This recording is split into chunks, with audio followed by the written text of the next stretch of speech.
تقلب وجهك في السماء فلنولينك قبلة ترضاها فول وجهك شطر المسجد الحرام وحيث ما كنتم فولوا وجوهكم شطره وإن الذين أوتوا الكتاب ليعلمون أنه الحق من ربهم وما الله بغافل عما يعملون ولئن أتيت الذين أوتوا الكتاب بكل آية ما تبعوا قبلتك وما أنت بتابع قبلتهم وما بعضهم بتابع قبلة بعض ولئن اتبعت أهواءهم من بعد ما جاءك من العلم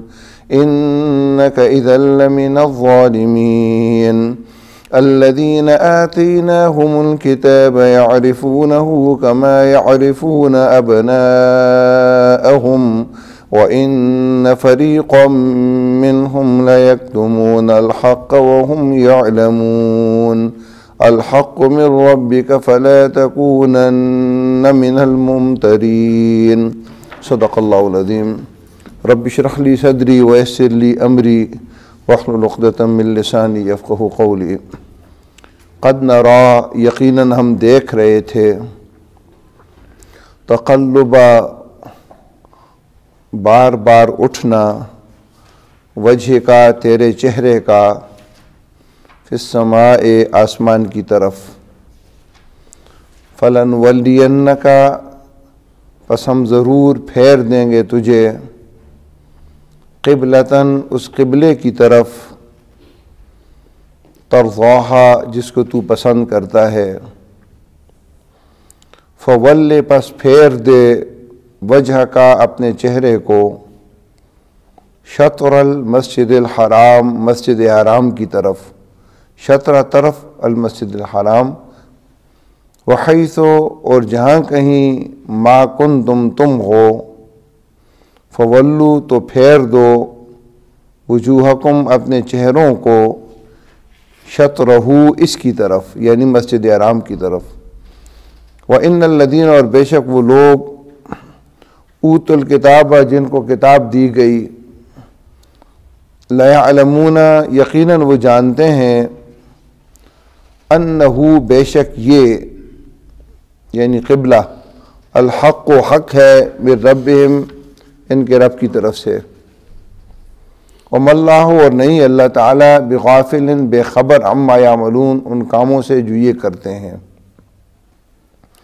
وَلَئِنْ اور یقیناً اگر اتیتا تو لائے الذین ان لوگوں کے پاس اوتو جنہیں دی گئی الکتاب کتاب بکل آیت ہر ایک نشانی ما تبعو وہ پیروی نہیں کریں گے قبلتک تیرے قبلے کی وما انت بتابع اور تو نہیں ہے پیروی کرنے والا قبلتہم ان کے قبلے کی وما بعضهم اور ان میں سے بعض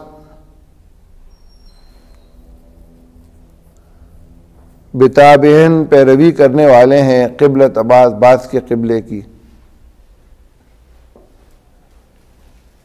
وَلَئِنِ اتَّبَعْتَ اور یقیناً اگر تو نے پیروی کی احواءہم ان کی خواہشات کی من بعد ما جاءک بعد اس کے کہ آ گیا تیرے پاس من العلم علم انکا بے شک تو اذن اس وقت لمن الظالمین یقیناً ظالموں میں سے ہو جائے گا الذین وہ لوگ آتیناہم الکتاب جن کو ہم نے کتاب دی یعرفونہ وہ اسے جانتے ہیں کما یعرفون جس طرح جانتے ہیں ابناءہم اپنے بیٹوں کو وَإِنَّ فَرِيقًا مِّنْهُمْ اور بے شک ان میں سے ایک گروہ فریقاً گروہ اور منہم ان میں سے لیکتمون چھپاتے ہیں، یقیناً چھپاتے ہیں حق کو، وہم اس حال میں کہ وہ یعلمون جانتے ہیں۔ الحق و حق من ربک تیرے رب کی طرف سے ہے، فلا تکونن پس تو نہ ہو جا من الممترین شک کرنے والوں میں سے۔ کل کی آیات میں آپ نے پڑھا ہے کہ اللہ تعالیٰ نے امت کی امامت کی تبدیلی کا اعلان کیا، بنی اسرائیل کی بجائے اب امت مسلمہ کو امت وسط بنا دیا گیا، ایک بہتر امت، رہنما امت۔ آج کی آیات میں قبلے کی تبدیلی کا ذکر ہے، جس کو تحویل قبلہ کہا جاتا ہے۔ نبی اکرم صلی اللہ علیہ وسلم کو اس بات کا شدت کے ساتھ انتظار تھا کہ قبلے کی تبدیلی کا حکم آئے، کیونکہ امامت کی جب تبدیلی ہوئی اور بیت اللہ کی تاریخ اللہ رب العزت نے گزشتہ 2 رکوعوں میں بیان کر دی کہ ابراہیم علیہ السلام اور اسماعیل علیہ السلام کو بنائے ہوا قبلہ بیت اللہ ہے، تو آپ کی خواہش تھی کہ بیت اللہ کو قبلہ قرار دیا جائے، اور اس قبلے کو پسند کرنے کی بھی کئی اسباب تھے۔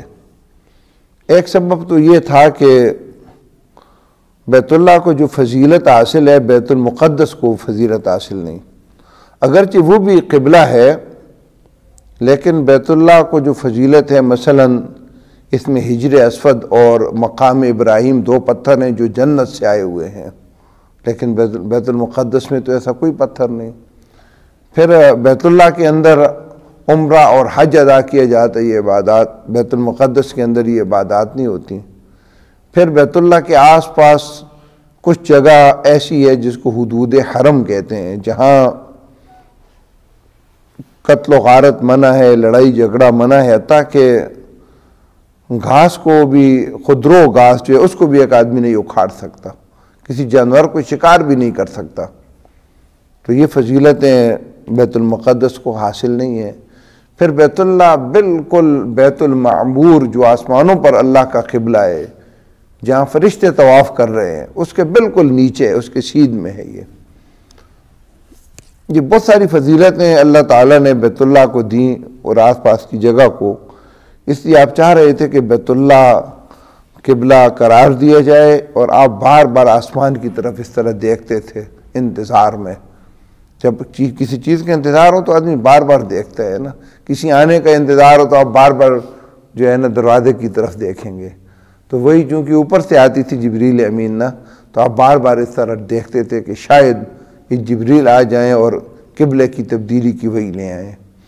تو اس منظر کو اللہ رب العزت نے بیان کیا اور فرمایا کہ قد نرا تقلب وجهک فی السماء، یقیناً ہم دیکھ رہے تھے آپ کا بار بار آپ کے چہرے کا اٹھنا آسمان کی طرف۔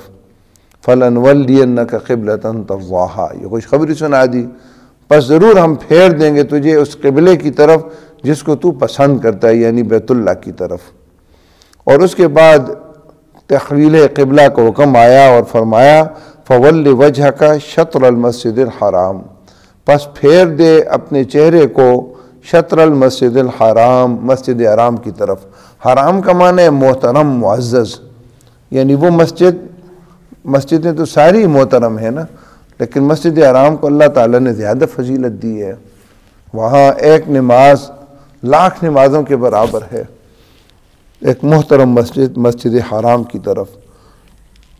نبی اکرم صلی اللہ علیہ وسلم بنو سلمہ قبیلے میں بشر بن برا بن معرور رضی اللہ تعالیٰ عنہ کی دعوت پر گئے ہوئے تھے۔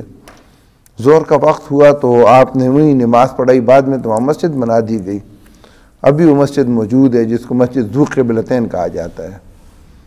آپ ظہر کی نماز پڑھا رہے تھے، 2 رکعتیں آپ پڑھا چکے تھے، تیسری رکعت میں تھے، اور یہ فول وجہک شطر المسجد الحرام کی وہی آپ کو اس حالت میں آئی۔ آپ نے نماز کے اندر ہی قبلہ تبدیل کر لیا۔ مدینہ کے اندر بیت اللہ بالکل جنوب میں ہے اور بیت المقدس بالکل شمال میں ہے۔ گویا آپ ذرا سوچیں کہ اس طرح آپ کھڑے تھے، شمال کی طرف رخ تھا، آپ کے پیچھے صفیں تھیں۔ جب آپ نے قبلہ تبدیل کیا ہوگا تو امام کا تو آگے ہی ہونا ضروری ہے نا، تو آپ نے کچھ سفر کیا اور صفوں کی پچھلی سائڈ پر آ گئے نماز کے اندر ہی، اور مقتدیوں نے بھی اپنا رخ تبدیل کر کے اپنی صفوں کو برابر کر لیا۔ باقی 2 رکعتیں آپ نے بیت اللہ کی طرف ادا کی۔ براء بن عازب رضی اللہ تعالیٰ عنہ فرماتے ہیں کہ ایک جگہ لوگ نماز پڑھ رہے تھے، رکوع کے اندر تھے، اور انہوں نے آواز سنی، نبی صلی اللہ علیہ وسلم کا منادی آواز کرنے والا آواز کر رہا تھا کہ آگاہ رہو لوگوں، قبلہ بیت اللہ قرار دیا گیا ہے۔ تو عین حالت رکوع کے اندر ہی انہوں نے اپنے رخ کو بیت اللہ کی طرف کر لیا۔ اسی طرح حضرت انس بن مالک رضی اللہ عنہ فرماتے ہیں کہ اگلی صبح کو جو ہے نا ایک جگہ نماز ہو رہی تھی کہ یہ اعلان وہاں پہنچا، تو حالت نماز کے اندر ہی انہوں نے اپنے رخ کو تبدیل کر لیا۔ یہ واقعات ہمیں صحابہ کرام رضی اللہ تعالیٰ عنہ مجمعین کی دین کو، اللہ کے حکموں کو پہچاننے، ان کی جو سمجھ تھی اس کی اطلاع دیتے ہیں کہ کس طرح صحابہ کرام یہ جان چکے تھے رضی اللہ تعالیٰ عنہ کہ اللہ تعالیٰ حکم دے دے تو اس کا مطلب پھر فور وہ حکم کر دیا جائے۔ شراب کی حرمت کا جب حکم انہوں نے سنا تو اسی وقت شراب انڈھیل دی، جبکہ منہ کے اندر جو گونٹ تھا اس کو بھی گلے سے نیچے نہیں اتارا، باہر پھینک دیا، حالانکہ شراب ان کی گھٹی میں تھی۔ عورتیں نماز میں آئیں، پردے کا حکم ابھی نہیں نازل ہوا تھا، جو ہے سورہ احزاب میں یا ایھا النبی قل لازواجک و بناتک ونساء المؤمنین یدنین علیہن من جلابیبہن۔ نماز ختم ہونے کے بعد حکم نازل ہوا، آپ پر وہی آئی اور صحابہ کرام گھروں میں گئے، اور آپ عورتوں کو کہا گیا کہ پردے کا حکم آ گیا ہے۔ اگلی نماز جب آئی تو خواتین میں سے کوئی ایک خاتون بھی بے پردہ نہیں تھی، مکمل حجاب کے اندر تمام خواتین آئیں۔ اللہ تعالیٰ شریعت نازل ہی اس وقت کرتا ہے جب اس پر عمل ہو سکتا ہو۔ نبی پر اللہ تعالیٰ احکامات ہی نازل نہیں کرتا جب تک جس ماحول کے اندر ان پر عمل ممکن نہ ہو۔ مکہ کے اندر احکامات نازل نہیں ہوئے کیونکہ مغلوبیت تھی، مدینہ کے اندر یہ احکامات اب نازل ہو رہے تھے اور اسی وقت ان پر عمل کر رہے تھے۔ اور دوسری طرف ہم مسلمان ہیں، ہمیں بھی اپنا جائزہ لینا چاہیے۔ اللہ کہتا ہے کہ سود اللہ اور رسول کے ساتھ اعلان جنگ ہے، یہ الفاظ 1000 دفعہ سنتے ہیں لیکن پھر بھی سودی کاروبار لوگ کرتے ہیں، اللہ اور اس کے رسول کے ساتھ جنگ کے لیے تیار ہو جاتے ہیں۔ تو یہ مزاج جو ہے صحابہ کرام کا نہیں تھا، بس اللہ کا حکم آ گیا یا رسول کا حکم ہوا، بس اسی وقت اس پر عمل ہوا۔ نبی صلی اللہ علیہ وسلم خطبہ دے رہے تھے، کچھ لوگ کھڑے تھے تو آپ نے کہا بیٹھ جاؤ۔ شاید عبداللہ ابن مسعود رضی اللہ تعالیٰ عنہ تھے، مسجد کے اندر ایک قدم آگے انہوں نے رکھا ہوا تھا، ایک قدم باہر تھا، اسی حالت میں بیٹھ گئے۔ تو آپ نے ان کو کہا کہ آپ آئیں، تو انہوں نے کہا آپ کا حکم جب آ گیا ہے بیٹھ جانے کا تو اس کا مطلب ہے بیٹھ جانے جس حالت میں بھی ہے۔ اب ذرا اندازہ کر لیجیے، ایک قدم اندر ہے اور ایک قدم باہر ہے، اور یہ مناسب نہیں سمجھا کہ آپ کے حکم آنے کے بعد دوسرا قدم میں اندر لاؤں، بلکہ اسی حالت میں ایک قدم اندر اور ایک باہر، اور اسی حالت میں نیچے بیٹھ گئے تھے۔ بس مسلمان جب تک اپنا یہ مزاج نہیں بنائیں گے کہ اللہ کا حکم ہو اور پھر اس پر عمل فی الفور ہونا چاہیے، اس میں حیل و حجت اور سستی نہیں ہونی چاہیے۔ تو قبلے کی تبدیلی میں بھی یہ مناظر دنیا کے سامنے آئے کہ جہاں جو جس حالت میں تھا، رکوع میں تھا، تو اس نے یہ بھی نہیں سوچا کہ رکوع سے کھڑا ہو کر ذرا آسانی کے ساتھ تبدیل ہوگا نا قبلہ، رکوع کے اندر تو مشکل ہوتا ہے، نہیں اللہ کا حکم ہے تو فی الفور کرنا ہے۔ وَحَيْثُ مَا كُنْتُمْ، اور جہاں کہیں تم ہو، فَوَلُّوا وُجُوهَكُمْ شَطْرَهُ، تو اس کی طرف اپنے رخ کو، چہروں کو پھیر دو۔ یہ جو قبلے کا معاملہ ہے نا، یہ نماز کے ساتھ ہے، ویسے تو جو ہے نا بغیر نماز کے تو قبلہ نہیں ہوتا نا، تو مطلب ہے نماز جہاں بھی تم ہو، چاہے حالت قیام میں ہو یا حالت سفر میں ہو، جس حالت میں بھی ہو تو اپنے چہروں کو مسجد حرام کی طرف نماز کی حالت میں تم پھیر دیا کرو۔ یا اللہ تعالیٰ نے بہت مہربانی کی لوگوں پر، اصل قبلہ تو بیت اللہ ہے، مسجد حرام نہیں ہے، اصل قبلہ بیت اللہ ہے، لیکن بیت اللہ کی طرف رخ کرنے کا حکم نہیں دیا، مسجد حرام کی طرف رخ کرنے کا حکم دیا۔ مسجد حرام کے اندر یا جہاں بیت اللہ نظر آ رہا ہو نا، تو وہ تو پھر بالکل بیت اللہ کی طرف رخ کرنا لازم ہوتا ہے، لیکن جہاں نظر نہ آ رہا ہو تو مسجد حرام کی طرف۔ اور پھر بھی الل مسجد حرام کی بجائے شطر المسجد حرام کا. مسجد حرام اب جس طرف ہے یعنی مغرب کی طرف ہے تو یہ مغرب کی طرف قبلہ ہے. تھوڑا بہت دائیں بائیں کوئی ہو جاتا ہے کوئی حرج نہیں ہے. اگر کسی کا قبلہ جنوب کی طرف تو پورا جنوبی سائیڈ اس کا قبلہ بن گیا. کسی کا شمال کی طرف ہے تو شمال والا سائیڈ اس کا قبلہ بن گیا. کسی کا قبلہ اگر مشرق کی طرف ہے تو پورا مشرق اس کا قبلہ ہے. یہ اللہ تعالیٰ نے دنیا کے لیے آسانی پیدا کی. وَإِنَّ الَّذِينَ أُوتُوا الْكِتَابَ اور بے شک وہ لوگ جنہیں کتاب دی گئی. اس سے مراد ہوتے ہیں یہودی اور عیسائی. یعنی یہود و نصارہ لَيَعْلَمُونَ جانتے ہیں أَنَّهُ الْحَقُّ بے شک یہ حق ہے. یہ قبلہ جو ہے نا بیت اللہ ہونا یہ حق ہے من رب میں ان کے رب کی طرف سے. اگرچہ بحث کریں گے تمہارے ساتھ لیکن اندر سے یہ خود جانتے ہیں کہ اس امت کا قبلہ بیت اللہ ہی ہے. ان کی اپنی کتابوں میں یہ بات لکھی ہوئی تھی کہ آخری امت کا قبلہ بیت اللہ ہوگا. اور یہ بھی جانتے تھے کہ بیت اللہ ابراہیم اور اسماعیل علیہ السلام نے بنایا اور بیت المقدس 13 صدیوں بعد حضرت سلیمان علیہ السلام نے بنایا ہے. تو پہلا قبلہ تو مسلمانوں کا بیت اللہ ہی ہے. اور ملت ابراہیمی کی طرف پلٹنے کا مطلب یہ ہے کہ قبلہ بھی وہ جو ابراہیم علیہ السلام کا تھا. تو کہا کہ کوئی ان کی بحثیں جو ہیں نا کسی ناواقفیت کی بنا پر نہیں ہے کہ آپ بے چین ہو اور پریشان ہو کہ میں کس طرح بات ان کو سمجھاؤں. ان کی بحث اور انکار ضد اور تعصب کی بنا پر ہے. اور ضد اور تعصب کی بنا پر جب بحث ہونا اس کے بارے میں فکر مند نہیں ہونا چاہیے بلکہ صبر کرنا چاہیے. کوڑنا نہیں چاہیے کہ میں کس دلیل کے ساتھ ان کو بات سمجھاؤں بلکہ صبر کرنا چاہیے. تو کہا کہ ان کی بحثیں کسی لا علمی یا ناواقفیت کی بنا پر نہیں ہیں. وَمَا اللَّهُ بِغَافِلٍ عَمَّا يَعْمَلُونَ اور اللہ بے خبر اور اللہ نہیں ہے بے خبر ان کاموں سے جو یہ کرتے ہیں. وَلَئِنْ أَتَيْتَ الَّذِينَ أُوتُوا الْكِتَابَ آپ کو تسلی دی گئی اس آیت میں اور یقیناً اگر آپ ان لوگوں کو جن کے پاس جن کو کتاب دی گئی یعنی یہودی اور عیسائی آپ اگر لائیں ان کے پاس بِكُلِّ آیَةٍ ہر نشانی ما تبعوا قبلتک وہ آپ کے قبلے کی پیروی نہیں کریں گے. آپ کے دل کے اندر یہ تمنا پیدا ہوتی تھی کہ کاش کوئی معجزہ ایسا رونما ہو جائے کہ جس کی بنا پر ان یہود و نصارہ کو مشرکین کو میرے نبی ہونے کا یقین آ جائے اور اللہ تعالیٰ کے ان احکامات کے برحق ہونے کا قبلے کی تبدیلی کے برحق ہونے کا یقین آ جائے. تو آپ کو تسلی دی گئی کہ ہر قسم کی آپ اگر نشانی اور معجزہ لے بھی آئیں تو پھر بھی یہ آپ کے قبلے کی پیروی نہیں کریں گے. کیوں؟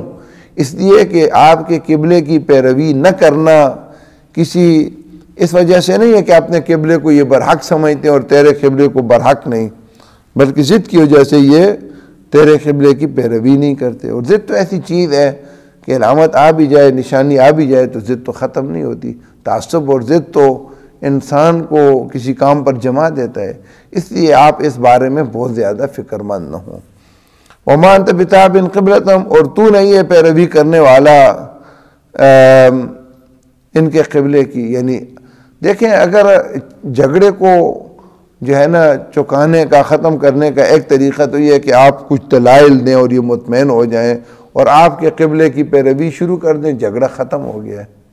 لیکن یہ بات بھی نہیں ہو سکتی کیونکہ یہ کسی ناواقفیت کی بنا پر مخالف نہیں ہے ضد اور تعصب کی بنا پر ہے.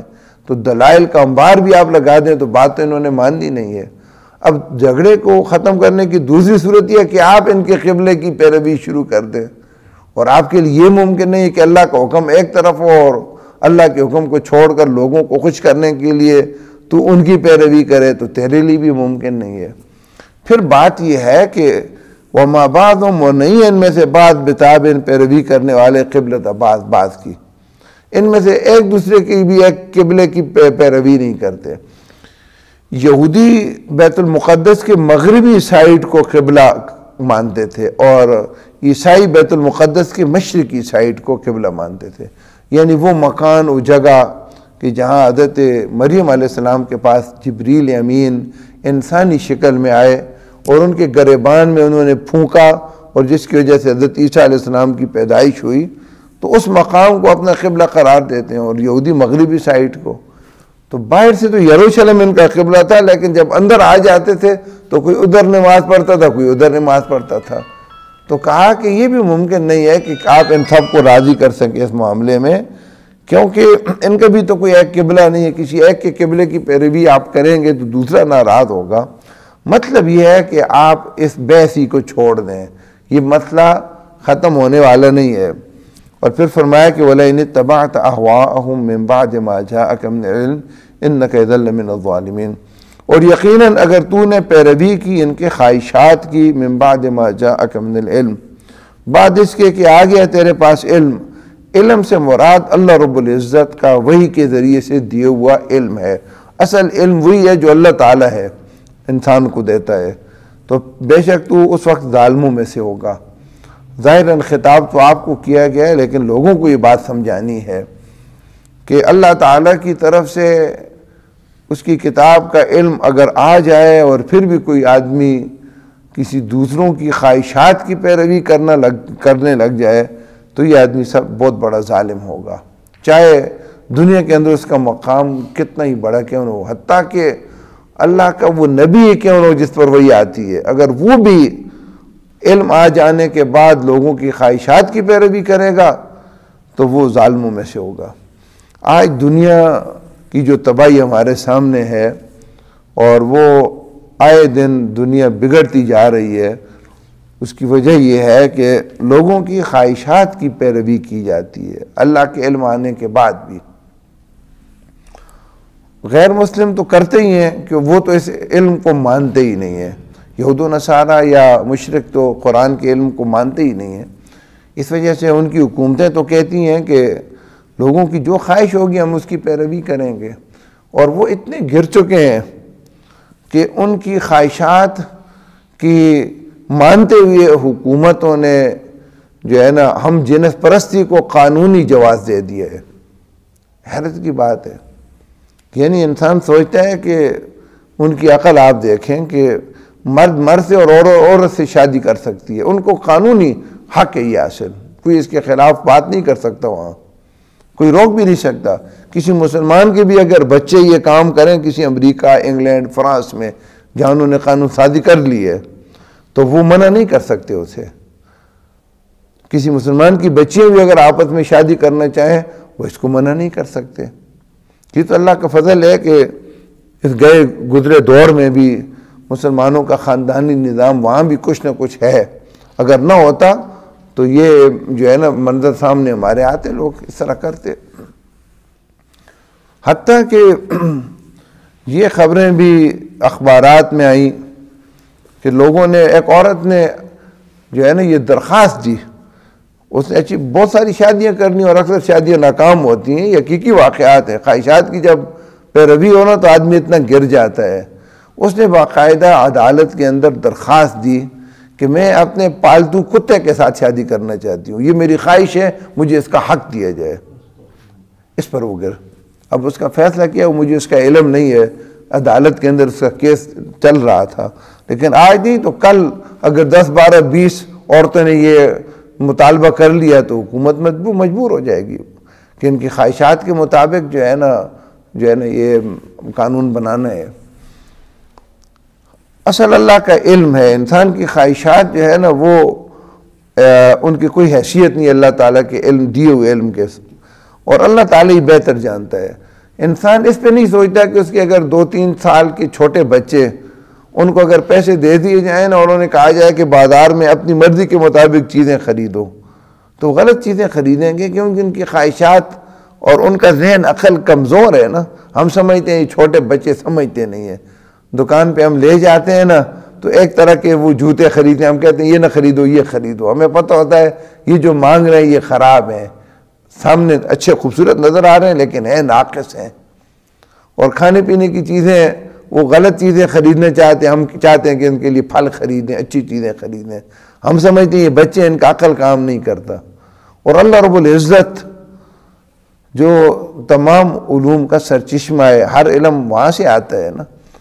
اللہ رب العزت کے مقابلے میں ایک بندہ سوچتا ہے کہ میں جس طرح چاہوں گا اس طرح کروں گا، تو اس کی صورتحال تو یہی ہے نا کہ آج خاندانی نظام تباہ ہو چکا ہے. اور زندگی سے سکون نکل چکا ہے، لوگوں نے اپنی اپنی خواہشات کے مطالبے کیے، قانون سازیاں ہوئیں، اس کے نتیجے میں گھر اجڑ چکے ہیں اور زندگی کے اندر بے چینی آ گئی ہیں۔ اس لیے آپ سے کہا گیا کہ بڑا ایک بنیادی نقطہ ہے کہ اللہ کے علم، اللہ کے حکم کے مقابلے میں کسی کی خواہش کی کوئی حیثیت ہی نہیں ہے۔ ساری دنیا مل کر، ساری دنیا کی عورتیں مکمل طور پر مل کر یہ مطالبہ اگر کر لیں کہ اس دور کے اندر ہمیں پردے سے آزادی دی جائے، تو یہ ان کا مطالبہ، اس کے اندر کوئی وزن نہیں ہے۔ اور سارے دنیا کے لوگ مل کر یہ مطالبہ کر لیں کہ جو ہے نا نشے کی اجازت دی جائے، شراب کی اجازت دی جائے، تو ان کی خواہش کی کوئی حیثیت ہی نہیں ہے۔ اللہ کا حکم جب موجود ہے تو اصل چیز وہ ہے، اس کے مطابق بات ہوگی، اس کے مطابق قانون بنے گا، اس کے مطابق فیصلے ہوں گے۔ الذین آتیناہم الکتاب یعرفونہ کما یعرفون ابناءہم، وہ لوگ جن کو ہم نے کتاب دی یعنی تورات اور انجیل، یعرفونہ، وہ اس کو پہچانتے ہیں، کما یعرفون ابناءہم، جس طرح پہچانتے ہیں اپنے بیٹوں کو۔ اس سے کیا مراد ہے؟ 3 مطلب مفسرین نے دیے۔ اس قرآن مجید کو اس طرح پہچانتے ہیں کہ اللہ کی کتاب ہے، جس طرح اپنے بیٹوں کو پہچانتے ہیں۔ یہ عربوں کا ایک محاورہ ہے، کسی چیز کو اچھی طرح جانتے ہیں تو کہتے ہیں وہ اس طرح جانتا ہے جس طرح اپنے بیٹے کو جانتا ہے۔ یا اس سے مراد نبی اکرم صلی اللہ علیہ وسلم ہے کہ نبی اکرم صلی اللہ علیہ وسلم کو اس طرح جانتے ہیں کہ اللہ کا نبی ہے جس طرح اپنے بیٹوں کو جانتے ہیں، یعنی اچھی طرح جانتے ہیں۔ اور تیسرا یہ مطلب کہ اس قبلے کی تبدیلی کے حکم کو، اس کے برحق ہونے کو اس طرح جانتے ہیں کہ جس طرح اپنے بیٹوں کو جانتے ہیں، اچھی طرح جانتے ہیں۔ ان کو بات معلوم ہے کہ اس امت کا قبلہ بیت اللہ ہی ہے، اور یہ جو اعتراضات کرتے ہیں اور بحثیں اور دلائل، یہ ویسے اوپر سے ہیں، اندر دل ان کا خود پتہ ہے انہیں کہ یہ قبلے کی تبدیلی برحق ہے۔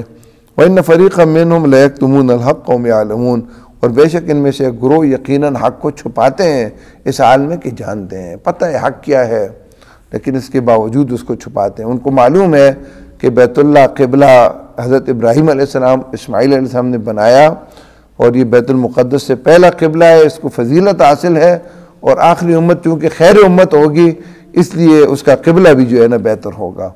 الحق من ربک فلا تکونن من الممترین، حق تیرے رب کی طرف سے ہے، پس تو شک کرنے والوں میں سے نہ ہو جا۔ قد نرا، یقیناً ہم دیکھ رہے تھے، تقلبا، بار بار اٹھنا، وجہ کا، تیرے چہرے کا، فی السماء، آسمان کی طرف، فلنولینک، پس ضرور ہم پھیر دیں گے تجھے، قبلتاً، اس قبلے کی طرف، ترضاہا، جس کو تو پسند کرتا ہے، فولے، پس پھیر دے، وجہ کا، اپنے چہرے کو، شطر المسجد الحرام، مسجد حرام کی طرف، وحیث ما کنتم، اور جہاں کہیں تم ہو، فولو، تو پھیر دو، وجوہکم، پھیر دیا کرو، وجوہکم، اپنے چہروں کو، شطرہو، اس کی طرف یعنی مسجد حرام کی طرف۔ وَإِنَّ، اور بے شک، الَّذِينَ، وہ لوگ، اوتو، جنہیں دی گئی، الکتاب، کتاب، الکتاب سے مراد ہوتے آسمانی کتاب یعنی تورات یا انجیل، لَيَعْلَمُونَ، یقیناً وہ جانتے ہیں، اَنَّهُ، بے شک یہ یعنی قبلہ، بیت اللہ کا قبلہ ہونا، الحق، حق ہے، من ربک، تیرے رب کی، من ربہم، ان کے رب کی طرف سے، وَمَا اللَّهُ، اور نہیں ہے اللہ تعالیٰ، بغافل، بے خبر، عما یعملون، ان کاموں سے جو یہ کرتے ہیں۔ وَلَئِنْ، اور یقیناً اگر، اتیت، تو لائے، الذین، ان لوگوں کے پاس، اوتو، جنہیں دی گئی، الکتاب، کتاب، بکل آیت، ہر ایک نشانی، ما تبعو، نہیں پیروی کریں گے یہ قبلتک، تیرے قبلے کی، وما انت، اور تو نہیں ہے، بتابعن، پیروی کرنے والا، قبلتم، ان کے قبلے کی، وما بعضم، اور نہیں ہے ان میں سے بعض، بتابعن، پیروی کرنے والے، قبلت بعض کے قبلے کی، یعنی ایک دوسرے کے قبلے کی بھی پیروی نہیں کرتے۔ وَلَئِنِ اتَّبَعْتَ أَهْوَاءَهُمْ، اور یقیناً اگر تو نے پیروی کی ان کی خواہشات کی، من بعد ما جاءک من العلم، بعد اس کے کہ آ گیا تیرے پاس علم، انک اذا لمن الظالمین، بے شک تو اس وقت ظالموں میں سے ہو جائے گا، یعنی اگر تو نے ان کی خواہشات کی پیروی کر لی تو اس وقت تو ظالموں میں سے ہوگا۔ الذین آتیناہم الکتاب، وہ لوگ جنہیں ہم نے دی کتاب، یعرفون وہ اس کو جانتے ہیں، یعنی قبلے کو، اس کی تقویل قبلہ کو، قبلے کی تبدیلی کی حکم کو، کما یعرفون ابناہم جس طرح جانتے ہیں اپنے بیٹوں کو، وَإِنَّ فَرِيقًا مِّنْهُمْ اور بے شک ان میں سے ایک گروہ لَيَكْتُمُونَ الْحَقَّ یقیناً وہ چھپاتے ہیں حق کو، ہم یعلمون اس حال میں کہ جانتے ہیں، الحق من ربک حق تیرے رب کی طرف سے ہے، فلا تکونن من الممترین پس تو نہ ہو جا شک کرنے والوں میں سے۔ آمین۔ الحمدللہ رب العالمین والعاقبۃ للمتقین والصلاۃ والسلام علی رسول الکریم۔ ربنا آتنا فی الدنیا حسنۃ وفی الآخرۃ حسنۃ وقنا عذاب النار۔ اللهم وفقنا لما تحب وترضى، اللهم احسن عاقبتنا في الأمور كلها واجرنا من خزي الدنيا عذاب الآخرة۔ ربنا ظلمنا أنفسنا وإن لم تغفر لنا وترحمنا لنكونن من الخاسرين۔ اللهم أرنا الحق حقا وارزقنا اتباعه وأرنا الباطل باطلا وارزقنا اجتنابه۔ اللهم ثبتنا على الإسلام، اللهم نور قلوبنا بنور الإيمان، اللهم زين أخلاقنا بنور القرآن، وصلى الله تعالى على خير خلقه محمد وآله وصحبه أجمعين۔